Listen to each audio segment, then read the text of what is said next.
Every 10 డేస్‌కి ఒకసారి ఇట్లా ఇంట్లో పొగబెట్టుకోండి. మీకు ఆ డిఫరెన్స్ అనేది తెలుస్తది. ప్రతి ఒక్కరి ఇంట్లో నెగెటివ్ ఎనర్జీ అనేది ఉంటది.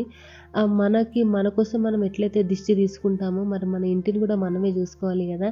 అండ్ ఈ నెగెటివ్ ఎనర్జీ ఏంటి అంటే ఇంట్లో మనం గొడవ పడతాము, ఏడుస్తాము, చికాకులు, ఏడుపులు ఆహ్, చాలా ఉంటాయి ఒక ఇల్లన్న తర్వాత. సో, అదంతా మళ్ళీ ఆ నెగెటివ్ ఎనర్జీ మొత్తం మన మీదనే ఎక్కువ ఎఫెక్ట్ అయితూ ఉంటది. దిష్టి అంటాము, నరదిష్టి ఇవన్నీ ఉంటాయి గదా! సో, వాటి కోసం చిన్న చిన్న టిప్స్ ఇవి అంతే. నేను పర్సనల్‌గా ఫాలో అయ్యేది 10 డేస్‌కి ఒకసారి చేస్తాను ఇంట్లో ఖచ్చితంగా.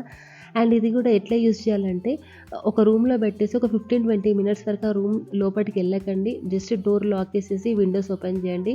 మళ్ళీ ఆ రూమ్‌లోకి మీరు ఎంటర్ అయిన వెంటనే మనసు ప్రశాంతంగా ఉంటది. మీరు ట్రై చేయండి. ట్రై చేసి నాకు కామెంట్ సెక్షన్‌లో చెప్పండి. అండ్ ఈ వీడియో గాని నచ్చితే మాత్రం ప్లీజ్ నా ఛానల్‌కి లైక్ చేసి నన్ను సపోర్ట్ చేయండి. బాయ్.